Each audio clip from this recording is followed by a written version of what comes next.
नमस्कार दोस्तों, ताज़ा खबर चैनल में आप सभी का स्वागत है। दोस्तों, आज हम जिस जगह आए हुए हैं उस जगह के बारे में जो है विस्तार से जान ले तो बेटर होगा।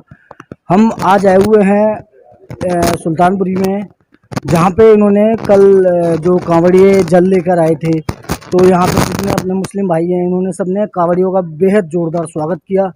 और इसी के सिलसिले में इनसे दो बातें करने के लिए आज हम यहाँ पे आए हुए हैं। तो शुरुआत करते हैं अपने इमाम साहब से। इमाम साहब, कल जो आपने किया, ये कैसे विचार आपके दिमाग में आया कि आज ये करना है?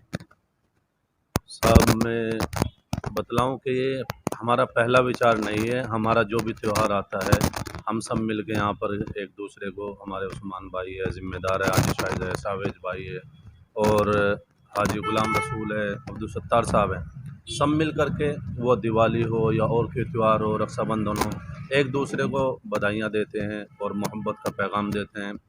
और हमारा पहले से ही ज़िम्मेदारों का ये प्रोग्राम था कि भाई आने वाले जो हमारे कावड़ियाँ हैं उनका इस्तकबाल किया जाएगा, स्वागत किया जाएगा और फिर पूरे दिल के साथ और मोहब्बत के साथ हमारे ज़िम्मेदारों ने उनका इस्तकबाल किया।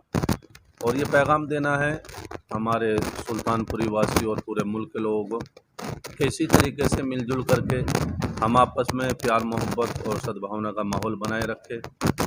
एक अभी छोटी सी मीडिया थी, मैं किसी पर कमेंट नहीं करना चाहता, लेकिन हमारे बोलना ज़रूरी है। सुल्तानपुरी का माहौल, हालांकि वो आपस में बच्चों का एक माहौल था, हमारे ज़िम्मेदार उस्मान भाई बतलाएंगे उसके बारे में विस्तार से, लेकिन ऐसा कुछ नहीं है। और जो भी एसडीएम साहब हो, एसएचओ साहब हो, यहाँ हमारे ज़िम्मेदार जितने भी हैं, अमन कमेटी के हमारे ज़िम्मेदार है उस्मान भाई और दीगर लोग, और हम भी उसमें शरीक होते हैं। हमेशा आज तक यहाँ प्यार मोहब्बत की बातें हुई है, कभी नफरत फैलाने का कोई भी, अब हालांकि दिल्ली में भी राइट हुए हैं और मुल्क में हुए, लेकिन सुल्तानपुरी में कोई राइट नहीं हुआ है। और हमेशा हिंदू मुस्लिम कंधे से कंधा मिला करके काम कर रहे हैं और आगे भी काम करते रहेंगे। और ये झूठी अफवाहें फैलाना, मैं उन न्यूज़ चैनल वालों से कहूँगा, ऐसा कोई मसला नहीं है। आप लोगों के बीच में आए, इस तरीके से छोटे से आप अपना बना करके ये गलत बातें और लोगों में फैलाई, ये अच्छी बात नहीं है। आए आप सुल्तानपुरी में, ये हमारा मदरसा इस्लामिया पी फरीदगा सुल्तानपुरी है और यहाँ सब कम्युनिटी के लोग आते हैं। और यहाँ हमारा पास में मंदिर भी, यहाँ भी सब जगह मीटिंगें होती है और सब एक दूसरे को त्यौहार की बधाई देते हैं। ईद पे हो, यहाँ हमारे जिम्मेदार हैं। और हम आगे भी अपने सुल्तानपुरी वासियों से ख़ास तौर से कहना चाहेंगे, प्यार मोहब्बत बनाए रखें। हम सब आपस में भाई भाई हैं और नफ़रतों से दूरियां पैदा होती है, जानी माली नुकसान होता है।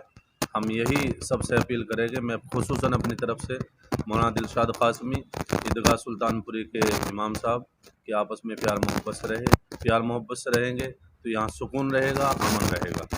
इमाम साहब, हमने देखा है अक्सर करके जो हिंदू मुस्लिम का जो भाईचारा है ये आपस में कभी बैर नहीं करता है, लेकिन जो हमारे राजनेता या हमारी जो सरकारें हैं ये आपस में मतलब इस तरीके से करती हैं कि आपस में हमारा द्वेष पैदा हो जाता है।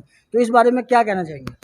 बस मैं अपनी सरकारों को भी यही कहना चाहूँगा, अपने नेताओं को भी, कि आप प्यार मोहब्बत से भी जीत जाएंगे। प्यार मोहब्बत से आएँ लोगों के बीच में, आप अपनी अच्छाइयाँ बतलाएं, अपना काम दिखलाए लोगों को। हिंदू मुस्लिम ना दिखलाए, ये दिखलाए कि मैंने ये काम किया है। पहले एमएलए हो या आज का एमएलए हो या नेता कोई भी रहा हो, वो अपने काम के बेस पर आकर के वोट मांगे, लोग आपके साथ हैं। हिंदू मुस्लिम करने से क्या फ़ायदा होगा? और इसमें अवाम का ही, हिंदू मुस्लिम का ही नुकसान होता है, नेताओं का तो कोई नुकसान होता नहीं। बस हम उनसे वही रिक्वेस्ट दरख्वास्त करेंगे कि आप प्यार मोहब्बत का माहौल बनाएं। चलते हैं उस्मान भाई के पास, ये अपने मच्छी मार्केट के पूर्व प्रधान है। सर, क्या कहना चाहेंगे इस बारे में? ये कांवड़ियों की जो मान सम्मान की रूपरेखा थी, हमारी ईदगाह पीर और मस्जिद की तरफ से, हमारे सदर सावेद की तरफ से हुई है। और सदर सावेद ने ही हम पूरी कमेटी को इकट्ठा करके उनको स्वागत का इंतज़ाम किया है। और एक मैसेज देने की कोशिश की हमने, एक अच्छा मैसेज देने की कोशिश की कि भाई हम, कोई भी आदमी हम लोगों में फूट डालने की कोशिश करे वो डाल नहीं पाएगा। ये बता, दुनिया का सबसे बड़ा धर्म है कि कुदरत की बनाई हुई तमाम चीज़ों की सेवा करना, और ये कांवड़िए भी उसमें आते हैं, हम लोग भी उसी में आते हैं। ये मंदिर मस्जिद जितने भी दुनिया में बनाए हैं, ऊपर वाले ने सब इंसानों के हाथ से बनवा दिए, लेकिन इंसानों को खुद बना के इस दुनिया में भेजा। तो मेरा मानना कम से कम ऐसा है कि हमारी बनाई हुई चीज़ से बेहतर उसकी बनाई हुई चीज़ होगी। और अगर हम उसकी बनाई हुई चीज़ का मान सम्मान ना करें तो भी सारी बातें बेकार हैं, बेमानी है। और ये एक संदेश देने की कोशिश की हम लोगों ने कि हम भाई थे, भाई हैं, भाई रहेंगे। कोई कितने भी लोग फूट डालने की कोशिश करें, इस भाईचारे को ख़त्म करने की कोशिश करें, हिंदू मुसलमान की बात को ख़त्म करने की कोशिश करें। एक नाम चला आ रहा है काफ़ी टाइम से कि राम रहीम, तो ख़त्म करके दिखाएं कोई आदमी। जहाँ राम का नाम आता है वहाँ रहीम का नाम भी आता है। ये कभी ना मतलब ख़त्म होने वाला रिश्ता है। और जो लोग चंद लोग जो कोशिश कर रहे हैं इस रिश्तों को ख़त्म करने की, उन्हें कामयाबी ना तो मिली है, ना मिलेगी, ना कभी मिलने देंगे हम लोग। तो सर ये जो अपना कांवड़ियों के जो अभी देखा गया हाल ही फिलहाल में काफ़ी वीडियो ऐसे आए हैं फेसबुक पे, व्हाट्सएप पे कि जो है ना काफ़ी अपने मुस्लिम भाइयों ने इस बार स्वागत किया है। ऐसा पिछली बार भी देखा गया था, लेकिन ये मेरे ख्याल से लॉकडाउन से पहले की बात होगी। लॉकडाउन लग गया था, उसके बाद से बंद हो गया था। तो इस बारे में क्या करना चाहिए सर? देखो जी, हमें बड़ी खुशी हुई। हम तो बड़ौद के रहने वाले अपने मोहल्ले में वही बात करते हैं, रोज़ हलवा पूरी भी खाते हैं, उनका स्वागत भी करते हैं, मिलते जुलते हैं। हिंदू मुस्लिम कहीं नहीं, बिल्कुल भी खत्म है। क्या कहूँ, बड़ी खुशी है। इंशाल्लाह आगे भी ऐसे करेंगे।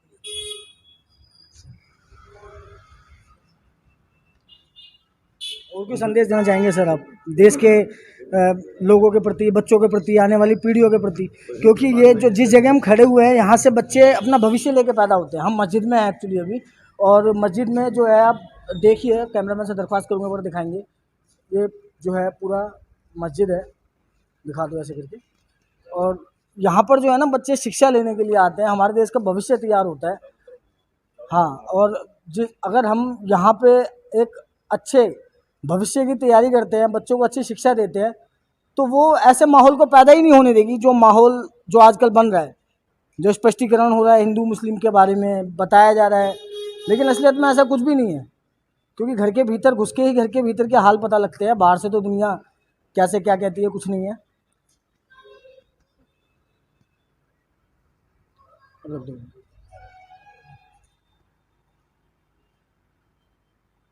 उस्मान जी, आने वाली पीढ़ी के लिए क्या संदेश देना चाहेंगे? जो हमारे बच्चे यहाँ पे पढ़ने लिखने आते हैं, उनके क्या बेहतर भविष्य के लिए जानकारी है? उनके भविष्य के लिए एक दुआ है उन सब बच्चों के लिए कि वो अच्छी दिशा पे चलें, लोगों की खिदमत करें। और सबसे बड़ा धर्म जो है लोगों की खिदमत करना है, गिरते को उठाना है, भूखे को खाना खिलाना है। एक अच्छा मैसेज इस मदरसे के बच्चों पे जाए और आने वाले टाइम में इस पूरी फील्ड में बाहर निकल करके इस मदरसे से अच्छा काम करें। यही मैसेज मैं अपने तमाम बच्चों को देना चाहूँगा। और ये जितने भी त्यौहार हिंदुस्तान में, जितने भी मतलब त्यौहार है वो हिंदुस्तानियों के हैं, वो किसी हिंदू और मुसलमान के नहीं। सब मिलजुल करके हमेशा से मनाते चले आए, आगे भी इसी तरीके से बनाते रहेंगे हम लोग। इमाम साहब, बच्चों के लिए कोई संदेश? जी, बच्चों के संदेश ये है जी कि मुल्क तरक्की जभी करेगा जब हम पढ़े लिखे होंगे, तालीम हमारे पास होगी तो हम तरक्की करेंगे। दूसरे मुल्क है वो आज तालीम की बुनियाद पर ही आगे बढ़े हुए हैं, और हम इन छोटी छोटी बातों को न देखें, अपने अंदर तालीमी जज्बा पैदा करें। तालीम होगी तो आपको अच्छे ओहदे मिलेंगे, आप IAS बनेंगे, IPS बनेंगे, आप बड़े ओहदे पर SHO बनेंगे, DCP बनेंगे, तो वो सब तालीम के साथ है। उसी तालीम को आगे बढ़ाने के लिए हमारा इदारा भी काम कर रहा है। इंशाअल्लाह यहाँ से भी अच्छा एक पैगाम जाए। और हमारे उस्मान भाई ने बताया कि सबसे बड़ा मज़हब जो है वो इंसानी खिदमत है, और मज़हब इस्लाम में भी सबसे पहले ये बतलाया गया है कि अगर तुम्हारा पड़ोसी भूखा है तो तुम्हारा खाना हराम है। तुम्हें कोई फिर अपने आप को मुस्लिम कहने का कोई राइट नहीं है। तुम्हारा पड़ोसी, उसकी ज़रूरत अपनी ज़रूरत समझो, उसकी परेशानी अपनी परेशानी, उसका दुख अपना दुख समझो, उसके हर काम में काम आओ। बस मेरा यही संदेश है कि तालीम सीखो और आगे बढ़ो। Thank you. धन्यवाद दोस्तों, हम थे सुल्तानपुरी मदरसे में। अब थैंक यू।